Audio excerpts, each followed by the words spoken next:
धन्यवाद किशोर। कांग्रेस बार बार यह कह रही है कि देश खतरे में है, देश की सुरक्षा खतरे में पड़ चुकी है। एक तरफ चीन की चुनौती पर कांग्रेस लगातार सवाल कर रही है, तो दूसरी ओर मध्य प्रदेश के बाद अब राजस्थान का सियासी बवाल है। पहले अशोक गहलोत पीएम मोदी को चिट्ठी लिखते हैं और कहते हैं कि लोकतांत्रिक मर्यादाओं को ताक पे रखकर हॉर्स ट्रेडिंग खुले में हो रही है। फिर मध्य प्रदेश के पूर्व सीएम कमलनाथ पीएम मोदी को चिट्ठी लिखते हैं और कहते हैं कि प्रधानमंत्री जी लोकतंत्र को बचाइए। लेकिन सवाल एयर स्ट्राइक और सर्जिकल स्ट्राइक का भी है, क्योंकि कांग्रेस के कई नेताओं ने इसका सबूत मांगा था और साथ ही चीन को लेकर भी मोदी सरकार पर राहुल गांधी के हमले की सीरीज लगातार जारी है। लेकिन बड़ा सवाल यह है कि आखिर देश का लोकतंत्र खतरे में पड़ गया है या फिर कांग्रेस भारी संकट के दौर में फंस गई है। इसी पर होगी आज बीजेपी और कांग्रेस के दो ताकतवर, दो धुरंधर, दो तगड़े प्रवक्ताओं के बीच में सीधी टक्कर। एक तरफ होंगे बीजेपी के धाकड़ प्रवक्ता नेता डॉक्टर संबित पात्रा और गौरव भाटिया, तो दूसरी तरफ होंगे पवन खेड़ा कांग्रेस पार्टी के प्रवक्ता और धाकड़ नेता, और एक तरफ होंगी सुप्रिया श्रीनेत। तो आज की इस टक्कर का देश को बेसब्री से इंतजार है। जब से मैंने ट्वीट किया है, बड़े सारे लोग ट्विटर पर, फेसबुक पर और इंस्टाग्राम पर ये बताने में जुटे हैं कि क्या क्या सवाल पूछना चाहिए मुझे और किन किन सवालों का जवाब लेना चाहिए आज इन चारों धुरंधर प्रवक्ताओं से। तो शुरुआत डॉक्टर संबित पात्रा आपसे करते हैं आज के इस दौर की। सवाल पहला मेरा यह है कि कांग्रेस सवाल पूछती है तो विपक्ष का काम तो पूछना है। आप तकलीफ में क्यों आ जाते हैं, आप परेशानी में क्यों आ जाते हैं, आप जवाब क्यों नहीं देते? 90 सेकंड का दौर है। अभी मैंने आपको बड़े ध्यान से सुना। 90 सेकंड मिलेंगे। बोलिए संबित पात्रा। मैंने आपको बड़े ध्यान से सुना अमीश भाई। आपके इस सवाल में सवाल जवाब। आपका सवाल है कि कांग्रेस सवाल पूछती, हम जवाब क्यों नहीं देते। 2019 में याद करिए, एक रैली में राहुल गांधी जी ने कहा था कि ये नेशनल सिक्योरिटी का इश्यू है, इस जवाब का सवाल चाहिए, और मोदी जी ने अगले दिन कहा था कि मैं सवाल का तो जवाब दे सकता हूं, जवाब का सवाल नहीं दे सकता हूं। और आज जो परिस्थितियां कांग्रेस में है वो बिल्कुल इसी प्रकार की है। जवाब उनके पास है, सवाल वो हमसे पूछ रहे हैं। राजस्थान को ले लीजिए, किसने कहा था कि हमारे बर्तन बज रहे हैं घर के अंदर? घर में बर्तन हैं, आपके बर्तन हैं, आपके बर्तन बज रहे हैं, और पहले जवाब आप जानते हैं कि बर्तन आपके बज रहे हैं और सवाल हमसे पूछ रहे हैं। आपने कहा था ये परिवार के अंदर की लड़ाई है। अगर परिवार के अंदर की लड़ाई है, जवाब तो आपके पास है, उसके बाद सवाल पूछ रहे हैं। आपके पास जवाब है कि सचिन पायलट का गुट, और आपके पास जवाब है कि अशोक गहलोत का गुट आपस में सड़क पे लड़ रहा है, हाईकोर्ट में लड़ रहा है, हाईकमान के पास लड़ रहा है, सुप्रीम कोर्ट में लड़ रहा है, और आप सवाल हमसे पूछ रहे हैं। आपके पास जवाब है कि कौन निकम्मा है, कौन नकारा है, कौन बैंगन बेच रहा है, कौन सब्जी बेच रहा है, और आप सवाल हमसे पूछ रहे हैं। चीन को लेकर भी हम जवाब दे रहे हैं चीन को, मगर सवाल यह है कि चीन को लेकर आप चीन के टेंट के नीचे डोकलाम के समय क्या कर रहे थे। चीन को लेकर सवाल यह उठता है कि आप 2008 में पैसे लेकर मां बेटे आखिरकार किस प्रकार से एमओयू सामने। 90 सेकंड हो गए डॉक्टर पात्रा पूरे। ऑडियो अपने आप 90 सेकंड बाद डाउन हो जाएगा, हमने ये प्रोविजन किया है। अब पवन खेड़ा आपका समय है। ओपनिंग रिमार्क्स में हमने 90 सेकंड का दौर रखा है और आखिर में हमने रैपिड फायर राउंड का दौर भी रखा है, तो उसमें 10-10 सेकंड में आपको लोगों को जवाब देना होगा। पवन खेड़ा, सवाल पूछिए, लेकिन सवाल पूछते पूछते मोदी का विरोध करते करते बीजेपी कहती है अब देश विरोध कर जाते हैं। अमीश जी, सबसे पहले तो कारगिल में हमारे जो शहीद हुए जवान, उन सबको श्रद्धांजलि। अब मैं शुरू करता हूं हमारे मित्र संबित पात्रा जी के प्रश्नों का, या उनकी जो तथाकथित मुद्दे हैं उन पर जवाब। कौन क्या कर रहा है वो देश देख रहा है। देश की सीमाओं को आप सुरक्षित नहीं रख सकते, देश के व्यापारियों को आप महफूज नहीं रख पाए, उनको भिखारी बनाने की कगार पर हैं आप। देश की अर्थव्यवस्था आपने तबाह कर दी, देश के नौजवानों को आपने 45 साल का रिकॉर्ड तोड़ दिया बेरोजगारी का। और अगर हम प्रश्न पूछते हैं तो आप उन समस्याओं का निराकरण करने की बजाय हम पर हमला बोल देते हो। हमारी आदत है इन हमलों की, आज से नहीं झेल रहे आपके हमले, आपकी विचारधारा के हमले हम 135 साल से झेल रहे हैं, और हर बार हम विजयी होकर निकले हैं। इस देश को, इस देश के भीतर और इस देश के बाहर के दुश्मनों से हम ही ने बचा के रखा है, आप उनमें शामिल थे, उन दुश्मनों के साथ मिल जाते थे, तब भी हम आपका भी मुकाबला करते थे अहिंसक तरीके से, और उन दुश्मनों का भी आज भी कर रहे हैं। हम प्रश्न पूछेंगे, हमारा फर्ज है, हमारा कर्तव्य, हमारा अधिकार है, क्योंकि हम विपक्ष में हैं। हमसे प्रश्न पूछते रहेंगे, पूछते रहेंगे। आप जितनी मन मर्जी चाहे सरकारें तोड़िए, पार्टी के अंदर आप कुछ करना चाहिए, जो करना चाहे करिए, लेकिन जो वादे किए थे इस देश को पहले वो पूरे कीजिए। जो हमारे सवाल हैं, कितनी सीमा के भीतर चीन घुस आया है, चीन को लाल आंख क्यों नहीं दिखा पा रहे प्रधानमंत्री जी, हम पूछेंगे आपसे। क्यों बेरोजगारी आप दूर नहीं कर पा रहे, हम पूछ जी 90 सेकंड हो गए तो अपने आप ऑडियो ऑफ हो जाएगा। मैं आप सीधा गौरव भाटिया आपके पास आता हूं। पवन खेड़ा ने जो बातें बोली उनका जवाब दीजिएगा, लेकिन मेरा सवाल है कि अगर देश में सब कुछ ठीक है, लोकतंत्र खतरे में नहीं है, कांग्रेस अपने आप को सुरक्षित महसूस क्यों नहीं कर रही है? क्या आप जानबूझ के कांग्रेस को असुरक्षित कर रहे हैं? गौरव। अमित जी, सबसे पहले तो कैप्टन विक्रम बत्रा जी, जो हमारे देश के लिए शहादत देते हैं, उन्हीं की जो ललकार थी उससे आपका कार्यक्रम शुरू करूंगा और आपको बधाई देता हूं कि आप विजय दिवस के उपलक्ष्य में ऐसा कार्यक्रम कर रहे हैं। उन्होंने कहा था अमित जी कि या तो मैं उस चोटी पे तिरंगा फहरा के आऊंगा और या मेरा पार्थिव शरीर उस तिरंगे में लिपटा आएगा, और यही वीरता हमारे सैनिक दिखाते हैं। इससे बढ़िया और कुछ शुरुआत हो नहीं सकती है। मैं एक बात और कहूंगा, देखिए आज ऐसा दिन है जब विजय दिवस भी है, शेरों का दिन है। जो लोग मर्दानगी दिखाते हैं, जो लोग शत्रुओं को नेस्त नाबूद कर देते हैं, उनका दिन है। और आज नाग पंचमी का भी दिन है। नाग पंचमी मतलब सपोले भी निकल के आते हैं, और इसीलिए फर्क क्या आया है, मैं बड़ी बात पहले करूंगा, फिर पवन जी की बात का उत्तर अगले राउंड में दूंगा। नरेंद्र मोदी जी वो शख्सियत है कि जब पाकिस्तान ने आग दिखाई तो बालाकोट एयर स्ट्राइक हुई, घुस के ठोका पाकिस्तान को, उसकी औकात और हैसियत दिखा दी।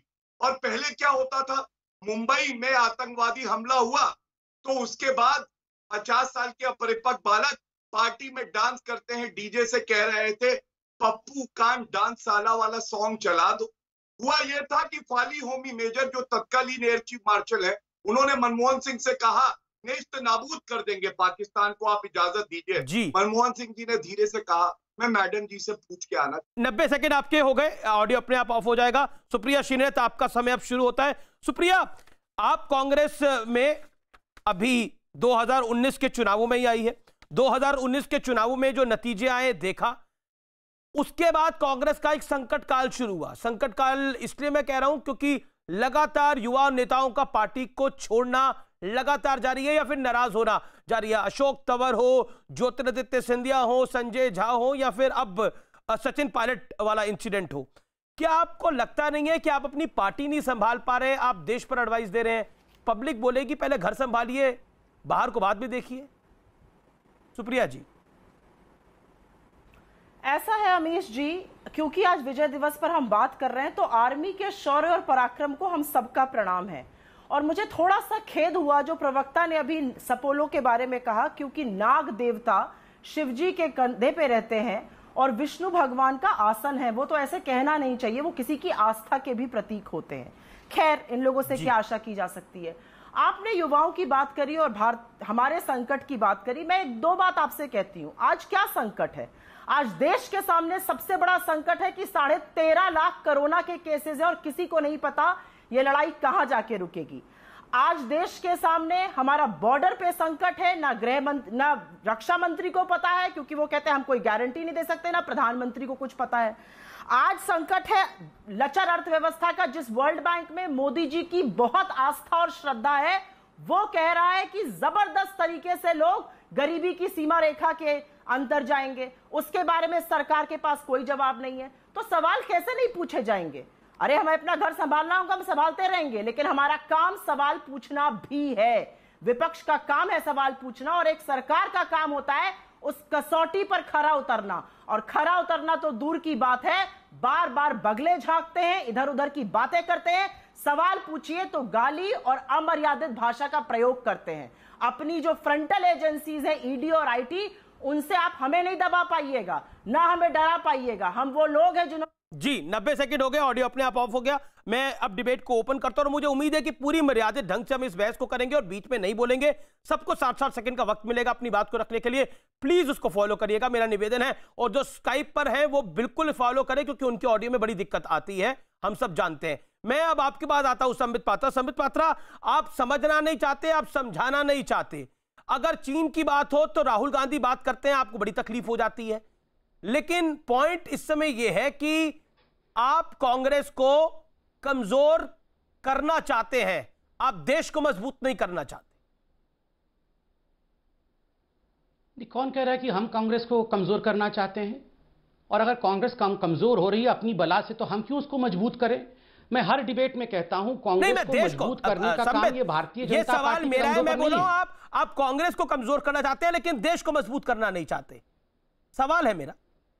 नहीं, कांग्रेस का मतलब देश नहीं है। कांग्रेस का मतलब देश नहीं है। कांग्रेस इज इक्वल टू देश, Rahul Gandhi is equal to देश नहीं है। आप समझिए, इनकी अपनी महत्वाकांक्षा की लड़ाई चल रही है। उसमें हमारा यह कर्तव्य नहीं है कि हम इनको मजबूती दें, हम इनको एक विपक्ष जो मजबूत विपक्ष हो वो बना के दें। यहां कोरोना की बात हुई, मैं बिल्कुल मानता हूं कि एक संकट है, उस संकट से हम निपट रहे हैं। आपने देखा किस प्रकार से लॉकडाउन के कारण जिस प्रकार की संख्या हो सकती थी उसको कंटेन किया गया। परसों एक रेटिंग भी आई सी वोटर का, उसमें दिखाया गया कि लगभग 80% लोग हिंदुस्तान में मानते हैं कि नरेंद्र मोदी जी ने जो कदम उठाए वो उचित थे। मगर मेरे सवाल का जवाब दीजिए आप। सवाल है कि जिस प्रकार राजस्थान जहां कोरोना की संख्या बढ़ रही है, फेयरमाउंट होटल के अंदर कौन से वीडियो जारी किए जाते हैं कि सारे के सारे मंत्री और विधायक वहां बैठ करके पाजा पिस्ता बना रहे हैं। वो कह रहे हैं कि हमने लगान पिक्चर देख ली है, वो कह रहे हैं कि हमने आज मुगले आजम देख लिया है। इस प्रकार से कोरोना से लड़ाई होती है क्या? मैं ये पूछता हूं। जहां तक चीन का सवाल है, यहां पर कांग्रेस की प्रवक्ता ने अभी कहा हमारे पीएम को कुछ नहीं पता, हमारे डिफेंस मिनिस्टर को कुछ नहीं पता। तो मेरा सवाल है किसको पता है? अगर पीएम को नहीं पता, डिफेंस मिनिस्टर को नहीं पता, आपके एमईए को नहीं पता, आपके सीडीएस को नहीं पता, आपके आर्मी के चीफ को नहीं पता, तो आपको क्या लगता है खाली राहुल गांधी को पता है और बाकी देश में किसी को कुछ नहीं पता है? देखिए, मैं बहुत ही शालीनता के साथ कह दूं, जब हम छोटे थे तो हम एक टी सीरीज की गाने सुनाया करते थे। टी सीरीज आता था। आजकल एक आर सीरीज लॉन्च करने की कोशिश की जा रही है। ठीक है, राहुल सीरीज नहीं है, उसको अन्यथा मतलब आर सीरीज मतलब रद्दी सीरीज, और हम वो रद्दी सीरीज नहीं देखने वाले हैं। ठीक है, संबित आपने अपनी बात करो। पवन खेड़ा रिस्पॉन्ड। अमित जी, जो देश के भीतर तो जो देशवासियों के साथ ये कर रहे हैं वो तो सबको दिख ही रहा है। जो भारत के लोग अमेरिका और कुवैत में बसते हैं, वहां से भी उनको देश निकाला हो रहा है, ये इनकी नीतियों के चलते। उत्तर नहीं देंगे। जरा हम इस कठिन प्रश्न इनसे पूछ लें, ये सवाल हम इन पर दाग दें, तो गौरव भाटिया जी हो या संबित पात्रा जी टिप्पणी करेंगे निजी, राहुल गांधी पर, सोनिया गांधी के परिवार पर। अभी निजी टिप्पणी एक बार तो मैंने सुन ली, अभी एक बार और निजी टिप्पणी करें हमारे नेताओं पर। हमारे पास कमी है क्या निजी टिप्पणियों? अरे जो हफ्ता वसूली करते करते अपने आप को चाणक्य बना बैठा, उसके बारे में क्या हमारे पास जन्म पत्र नहीं है उन लोगों की? या फर्जी डिग्री जो प्रधानमंत्री, क्या उसके बारे में हम नहीं बोल सकते? लेकिन देशवासियों को यह सब सुनने में कोई रुचि नहीं है। देशवासी ये जानना चाहते हैं कि अर्थव्यवस्था कब सुदृढ़ होगी। देशवासी ये जानना चाहते हैं कि आप जब 500 केसेस थे कोरोना के, तब आप तालियां बजवा रहे थे, थालियां पिटवा रहे थे, 5000 में आप दिए जलवा रहे थे, और जब स्थिति हाथ से निकल गई तो आप कहते हैं पापड़ खाओ, आत्मनिर्भर हो जाओ। देश इस तमाम प्रश्नों के उत्तर चाहता है। हम इन्हीं प्रश्नों पर अपने केंद्रित रहना चाहते हैं। आप कितनी टिप्पणी हमारे नेताओं के विरुद्ध करेंगे, पवन जी, हम नहीं झुकेंगे, हम नहीं डरेंगे, हम नहीं दबेंगे। हम आपको चुनौती पूर्वक लेकिन ससम्मान कह रहे हैं, निजी टिप्पणी हम भी कर सकते हैं आपके प्रधानमंत्री जी पर भी और आपके गृह मंत्री जी पर भी और उनके पुराने कारनामों पर भी। संबित रिस्पॉन्ड। संबित, आप हाथ खड़ा कर रहे हैं, बोलिए। मैं बहुत जल्दी कहता हूं, बिल्कुल ठीक बात है, निजी टिप्पणी आप कर सकते हैं, आप बिल्कुल करिए। हम तो चाहते हैं कि आप प्रधानमंत्री पे, गृह मंत्री पे निजी टिप्पणी करिए। आज तक हिंदुस्तान के राजनीतिक इतिहास में अगर सबसे खराब शब्दों का प्रयोग किसी एक व्यक्ति के खिलाफ किया गया हो, निजी टिप्पणियां की गई हो, कॉकरोच से लेकर स्कॉर्पियन से लेकर मौत के सौदागर से लेकर न जाने किन किन, नाली का कीड़ा से लेकर न जाने किन किन शब्दों का प्रयोग किया गया है, वो उस व्यक्ति का नाम नरेंद्र मोदी है। और मोदी जी को एक बार पूछा गया था अमेरिका में, आप आज इतने मजबूत व्यक्तित्व कैसे हैं? तो उन्होंने कहा था रोज 1.25 किलो मुझे गालियां खाने को मिलती है, इसलिए मैं मजबूत हूं। और डरिएगा भी मत। मैं आज कांग्रेस के तमाम प्रवक्ता को कहता हूं कि हम लोग कितना भी डराएं, डरिएगा मत, राहुल जी को छोड़िएगा मत। राहुल जी को ही पार्टी का अध्यक्ष बनाना है। राहुल जी बहुत बड़े एसेट हैं, हम सब उनको बहुत चाहते हैं, भले ही हम बीच बीच में उन पे बरसते हैं, मगर प्लीज डरिएगा मत। आपने कहा कि हफ्ता वसूली करते हैं। अरे यहां तो पूरा देश को बेच डाला है। हफ्ता वसूली की बात आप क्या कर रहे हैं, डिग्री की बात आप क्या कर रहे हैं, और पापड़ की बात तो आप करिए ही मत। आप लोगों को क्योंकि माइनो पिज्जा खाने को मिलता है इसलिए आप पापड़ सुप्रिया रिस्पॉन्ड करना चाह रही है, पापड़ का मजाक उड़ा रहे हैं। जी जी, आप अब पापड़ की बात करेंगे तो हम पिज्जा की बात भी करेंगे। सुप्रिया, क्या कांग्रेस पार्टी इस संकट काल में ध्यान को डाइवर्ट करने के लिए कभी चीन की बात करती है, कभी राहुल गांधी जी अपने वीडियो निकालते हैं, क्योंकि आपका अपना संकट काल चल रहा है। अमीश, इस संकट काल में देश की बातों पर बात करने के लिए हम बात करना चाहते हैं। आपने ये डिबेट किया और ये डिबेट है देश संकट में है या कांग्रेस संकट में। मुद्दों पे बात करें ना, ये किस तरह की बातें हो रही हैं इस डिबेट पर। मैं एक मुद्दा उठाती हूं और उसका जवाब दे भाजपा। इनको रघुराम राजन से बड़ी प्रॉब्लम थी और उनको हटाया गया क्योंकि वो हमारे द्वारा नियुक्त थे। उनका टर्म खत्म हुआ। सुप्रिया, आप जानते हैं रघुराम राजन का टर्म खत्म हुआ। I want to counter you here. Raghuram Rajan का टर्म खत्म हुआ था, उनको हटाया नहीं गया था। उनका टर्म खत्म हुआ था। नहीं, फैक्चुअली हम करेक्ट रहे ना। बीच में नहीं बोला, बिल्कुल मैंने बीच में नहीं बोला, लेकिन ये फैक्ट आपका करेक्ट करा मैंने। मुझे बोलने दीजिए ना। बोलिए सुप्रिया जी। आप मेरा फैक्ट मत करेक्ट करिए, मुझे पूरा मुझे पूरा अधिकार है फैक्ट आपका करेक्ट करने का मैडम, और मैं करूंगा अगर मुझे लगेगा, क्योंकि रघुराम राजन की टर्म खत्म नहीं हुई थी। You have reported business. I have reported business. We all know that. जी से इनको समस्या थी। बोलिए सुप्रिया जी। Have you finished talking? Can I respond now? No, I have finished my point. You can make your point, please, madam. Let me finish. Yes, keep quiet now. Raghuram Rajan ji से इनको समस्या थी क्योंकि उन्होंने एनपीए के विरुद्ध एक जंग छेड़ी। आज उर्जित पटेल, जो इनके नियुक्त आरबीआई गवर्नर थे, उन्होंने सच का खुलासा कर दिया है कि मेरे सरकार से संबंध इसलिए खराब हुए क्योंकि आईबीसी की धाराओं को डाइल्यूट किया गया। अब इससे ज्यादा पूंजीपतियों की मदद और क्या करी जाएगी, और इससे ज्यादा सबूत और तगड़ा कहां से पेश होगा, इस बात का जवाब दीजिए। उन्होंने अपनी बुक में खुलासा किया है कि मैंने डिफॉल्टर्स को कटघरे में खड़ी करने की कोशिश करी और आईबीसी की जो धाराएं थी वो डाइल्यूट करी गई, जो पूंजीपति थे उनकी मदद करी जाने लगी, और तभी मेरी तत्कालीन फाइनेंस मिनिस्टर से और सरकार से संबंध खराब हुए।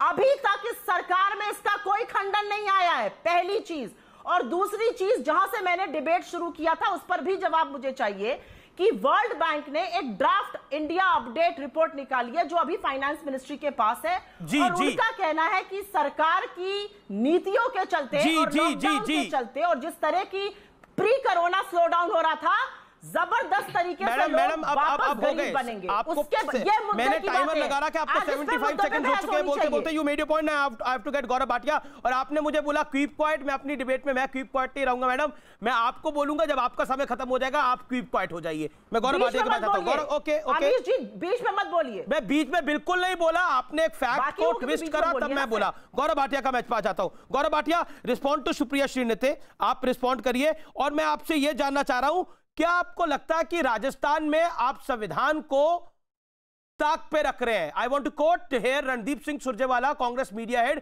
उन्होंने बोला कि द्रौपदी की तरह आप काम कर रहे हैं। देखिए, तीन बातें आई हैं जो अभी तक चर्चा हुई है, एक आईबीसी और एक आपने प्रश्न राजस्थान पे किया है। सबसे पहले तो मैं पवन खेड़ा जी मेरे साथी हैं, मैं कहना चाहता हूं आपसे मैं बिल्कुल सहमत हूं। निजी टिप्पणी मत करिए, बिल्कुल सही बात है, हम लोग चर्चा करने आते हैं। संबित भाई एक डिबेट में थे, मोदी जी देश के प्रधानमंत्री हैं तब भी थे। किसने बुलाया था उनको? मसूद, ओबामा, दाऊद और आईएसआई, और जनता ने क्या करारा थप्पड़ दिया, सब हमने देखा। 303 सीटें जो है भारतीय जनता पार्टी की आई। तो पवन जी, मैं भी मानता हूं कि निजी टिप्पणी नहीं होनी चाहिए, क्योंकि विजय दिवस का अवसर है। सबसे पहले मैं बताना चाहता हूं कि नरेंद्र मोदी जी ने कैसे मजबूती से कार्य किए हैं जो पहले कभी नहीं हो पाए। आप देखिए, राफेल 10 साल तक ये लोग अपनी गौरव, राजस्थान पे जवाब नहीं आया, इसीलिए ठोक रहा हूं आपको। राजस्थान पे जवाब नहीं आया। क्या राजस्थान पे जवाब नहीं आया जो राजस्थान पे मैंने आपसे सवाल पूछा? अगर आप थोड़ा समय देंगे। जी, 1 मिनट है आपके पास, 30 सेकंड है। सकता हूं, हमें तो ये नहीं सिखाया गया कि मैं शट अप कहूं। अमित जी, मुझे अपनी बात पूरी कर लेने दीजिए, मैं उत्तर जरूर दूं। तो मैं आपको बता रहा था, राफेल आए और जब आए हैं तो सबको पता चल गया कि चौकीदार तो चौकन्ना है, पर कोई और छोटा बालक निकम्मा है। दूसरी बात, 1 रैंक 1 पेंशन किसने लागू करी? 8 साल तक ये लागू नहीं कर पाए, हमने करी। चिनूक अपाचे आज चीन को दिखा रहे हैं कि उसकी हैसियत और औकात क्या है। नेशनल वॉर मेमोरियल नहीं बन पाया इनके समय में, हमने बनाया। तो ये काफी उपलब्धियां हैं। गौरव, अब आपके 75 सेकंड पूरे हो गए, 70 सेकंड पूरे हो गए, 70 सेकंड्स मैं काउंट कर रहा हूं, मैंने सबका हिसाब रखा हुआ है। अब मैं एक सेकंड गौरव, राजस्थान के सवाल का जवाब नहीं आया, मैं दोबारा आपसे लूंगा। लेट पवन खेरा रिस्पॉन्ड, क्योंकि आपने उन पर टिप्पणी करी। Let him respond. Pawan ji, Pathankot में आईएसआई को किसने आमंत्रित किया? ये सवाल पिछले 6 साल 5 साल से पूछा जा रहा है, जवाब नहीं आया। स्वागत किया, उनकी पीठ थपथपाई गई अमित शाह द्वारा। क्यों साहब, ये भी पहली बार हुआ इस देश में। पुलवामा की जांच रिपोर्ट कहां है? कौन है वो डीवाईएसपी देविंदर सिंह? उसके संबंध भारतीय जनता पार्टी से क्या है? क्यों एनआईए उसके खिलाफ चार्जशीट करते हुए भी कांपता है? कौन है वो सरपंच भारतीय जनता पार्टी? बीच में नहीं। कौन है वो सरपंच भारतीय जनता पार्टी का जो उसके साथ गिरफ्तार हुआ है? क्या संबंध है ऊपर तक? कौन है भारतीय जनता पार्टी के वो नेता जो उसका दुरुपयोग करते थे, उसके माध्यम से कुछ काम करवाते थे? ये सारे प्रश्न इंतजार कर रहे हैं उत्तरों की। आप तो राजस्थान के बारे में कुछ नहीं बोलेंगे। सुबह से शाम आपका एक ही काम है, बीच में नहीं बोलेंगे। मैं बीच में नहीं बोला था, इनको रोकिए अमीश जी। गौरव, उनके अभी 30 सेकंड बचे हुए हैं। सरकारों को गिराते हुए आज हमने सुना, और बड़े अफसोस के साथ सुना, कि शिवराज चौहान जी को कोरोना हो गया है। हम सिर्फ इतनी प्रार्थना करते हैं कि कोई व्यापम के डॉक्टर को मत बुला लीजिएगा। वहां व्यापम वाले डॉक्टरों ने बहुत ही समस्या खड़ी करती है मरीजों के लिए। हम उम्मीद करते हैं कि शिवराज चौहान जी अच्छे स्वस्थ रहें, दुरुस्त रहें, और लेकिन व्यापम वालों से दूर रहें। ये हम तो उस वक्त भी कहते थे कोरोना आ रहा है, इस तरह से मत खिलवाड़ करिए लोकतंत्र का, लेकिन वो नहीं माने। हम आपको फिर से चेतावनी दे रहे हैं, गजेंद्र सिंह शेखावत को बोलो वॉइस टेस्ट दे दे। ठीक है, ओके गौरव, हत्या करना। ओके, संबित भी हाथ खड़ा कर रहे हैं। गौरव रिस्पॉन्ड करना चाह रहे हैं। गौरव, मैं आपको 30 सेकंड दे रहा हूं पवन खेड़ा को रिस्पॉन्ड करने के लिए ऑन राजस्थान, क्योंकि आप नहीं बोले। 30 सेकंड दे रहा हूं मैं, योर टाइम स्टार्ट्स नाउ। देखिए, राजस्थान के लिए इतना ही कहूंगा कि चीर हरण किसने किया हम सब जानते हैं। 6 बसपा के एमएलए जो इनकी सरकार का समर्थन कर रहे थे, उनका विलय किसने कराया? 100 बार से ज्यादा राष्ट्रपति शासन किसने लगाया और सरकारें बर्खास्त करी हैं, हम सब जानते हैं। और राजस्थान में आप अनुच्छेद 174 पढ़िएगा जब समय मिले पवन जी, और अपने जो वरिष्ठ नेता है राहुल गांधी, उनको भी पढ़वाइएगा। किसका विवेक अधिकार है? ये गवर्नर तय करता है। 15 दिन से सो रहे थे अशोक गहलोत, अब वो कहते हैं जब मामला सर्वोच्च न्यायालय में लंबित है, उच्च न्यायालय में लंबित है। गौरव, मैंने आपको 40 सेकंड दिए अपनी बात को रखने के लिए। आप काउंट कर सकते हैं अपने आप को। अगर किसी को भी टाइम का शक हो तो अपने मोबाइल फोन पर आप स्टॉप वॉच लगा लीजिए। मैं पूरा हिसाब किताब रख रहा हूं सबके टाइम का। अब मैं एक बाइट प्ले करूंगा, क्योंकि राहुल गांधी ने चीन के मुद्दे पर बोला था। प्रधानमंत्री मोदी डरे हुए हैं, छुपे हुए हैं। एग्जैक्टली उन्होंने क्या बोला था वो मैं सुनाता हूं, और फिर सुप्रिया आपके पास और संबित आपकी बताता हूं। Let's play that bite. जी, आप चुप क्यों हैं? आप कहां छुप गए हैं? बाहर आइए, देश को सच्चाई बताइए, डरिए मत। सुप्रिया, बाहर आइए, देश को सच्चाई बताइए, डरिए मत। ये अगर भाषा होगी तो बीजेपी से आप क्या उम्मीद कर सकती हैं? ऐसा है कि देश को मुगालते में रखना कहां तक सच है। और अभी पवन भाई ने तो सिर्फ पठानकोट और इसकी बात पे इनकी कलई खोली। अगर देश में फॉरेन पॉलिसी की बात हम करने लगे तो मोदी जी ने जितनी व्यक्ति विशेष फॉरेन पॉलिसी करके बेड़ा गर्क किया, उसके बारे में आप क्या कहिएगा? मेरा जो क्षेत्र है महाराजगंज, वो नेपाल से जस्ट टिका हुआ है। आज नेपाल हमें आंख दिखा रहा है, हमारा बॉर्डर के 370 स्क्वायर किलोमीटर अपने अंदर कर लेता है, एंटी इंडिया सॉन्ग बजाता है। आज चीन, पहले रक्षा मंत्री कहते हैं अच्छी खासी संख्या में आए। 4 दिन पहले रक्षा मंत्री ने कहा कि हम गारंटी नहीं दे सकते हैं कि इन वार्ताओं का क्या होगा। मुख्यमंत्री जो MEA मिनिस्टर हैं वो गलवान पे क्लैरिफिकेशन दे लेते नहीं थकते हैं। जी। तो असलियत तो कोई तो बताएगा हमें। फिंगर 4 से फिंगर 8 पे हमारी पेट्रोलिंग बंद है, फिंगर 10 और 13 पे चीन हमें अवरोध पैदा कर रहा है। आपको लग रहा है प्रधानमंत्री डर रहे हैं? आपको सुप्रिया जी आपको लग रहा है प्रधानमंत्री डर रहे हैं? इसके जवाब कौन देगा? क्या आपको लग रहा है प्रधानमंत्री डरे हुए हैं? वो डर रहे हैं किसी बात से प्रधानमंत्री, जैसा राहुल जी ने बोला?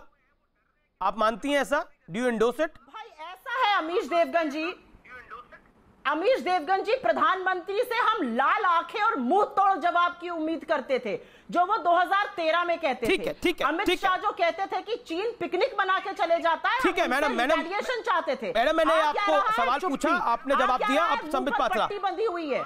संबित पात्रा वो कहते हैं प्रधानमंत्री से लाल आंख क्यों उम्मीद करते हैं, इसीलिए उनको प्रधानमंत्री डरे हुए लगते हैं, छुपे हुए लगते हैं। जवाब देता हूं। मैंने ध्यान से सुना सबको।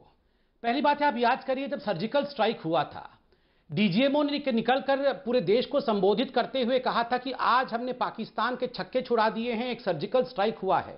तो राहुल गांधी जी ने कहा था ये तो खून की दलाली है, डीजीएमओ भी बीजेपी की सरकार के साथ मिला हुआ है, सर्जिकल स्ट्राइक झूठा है। याद करिए जब एयर स्ट्राइक हुआ तो यही वो कांग्रेस पार्टी है जिन्होंने विश्वास नहीं किया। बाद में पाकिस्तान के प्रधानमंत्री इमरान खान रो रहे थे, हाँ हमें मार दिया, हमें लूट लिया, ये विश्वास नहीं कर रहे थे। ये उस समय भी कह रहे थे प्रधानमंत्री डरे हुए हैं, उस समय पाकिस्तान के लिए खड़े हुए थे। ये अभी डिप्लोमेसी की बात कर रही थी। याद करिए मणिशंकर अय्यर जाके पाकिस्तान में कह रहे थे हमें मोदी को हटाना होगा, हमें कांग्रेस को फिर से लाना होगा। वो तो एंकर का भला हो, एंकर कह रहा था हम कैसे हटाएंगे जी, हम तो पाकिस्तानी एंकर है। सलमान खुर्शीद जाके स्टैंड ऑफ के समय बीजिंग में कह रहे थे ओहो बीजिंग कितना सुंदर है, मेरा मन करता है कि मैं बीजिंग में ही रह जाऊं। आप सोचिए जरा, ये इनकी डिप्लोमेसी थी। और डोकलाम में जब 72 दिन का स्टैंड ऑफ हो रहा था तो पूरा का पूरा वाड्रा क्लैन, वाड्रा परिवार चीनी टेंट के नीचे चाउमीन खाता हुआ रंगे हाथ पकड़े गए। ठीक है, संबित मना कर रहे थे, बाद में 55 seconds done Sambit. Okay, let Supriya respond. Supriya 30 second respond. 30 second Supriya. I will just say one thing, prime minister Modi ji ने तो माय फ्रेंड डोनाल्ड कहा और डोनाल्ड ट्रंप ने क्या किया, गले लगे, झप्पियां डाली। डोनाल्ड ट्रंप ने क्या किया, H1B वीजा सस्पेंड किया, GSP हटा दी, हमारे एक्सपोर्टर्स और MSMEs को नुकसान हुआ। चीन के साथ झूले झूले पिंगियां भरी। उन्होंने क्या किया, उन्होंने जाके पहले डोकलाम किया, उसके बाद आके उन्होंने अब यहां पे कब्जा किया हुआ है। तो ये कौन सी डिप्लोमेसी है? बांग्लादेश ने क्या किया हुआ है, चीन को कॉक्स बाजार में सबमरीन बनाने की परमिशन दे दी है। वहां के प्राइम मिनिस्टर हमारी ऑनवॉय से मिलने को नहीं तैयार है। ये तो इनकी डिप्लोमेसी का नतीजा है। इसके बारे में कोई जवाब नहीं आएगा। 35 second done, 35 second done. Sambit foreign policy को लेकर अगर कांग्रेस सवाल पूछती है, क्योंकि कारगिल दिवस अधिवेशन की हम बात कर रहे हैं, तो आपको खतरा क्यों लगता है? 30 सेकंड में जवाब संबित। खतरा आपको याद है शर्मल शेख, मैं पूरी जनता से आज रिक्वेस्ट करूंगा गूगल करके जरा शर्मल शेख देखिएगा, शर्मल शेख में क्या किया था इन्होंने जाके। शर्मल शेख में सोनिया जी के कहने पर वहां पर डॉक्टर मनमोहन सिंह ने हस्ताक्षर कर दिया था कि हां पाकिस्तान के अंदर बलूचिस्तान में जो आतंकवादी हमले हो रहे हैं उसमें इंडिया का हाथ है।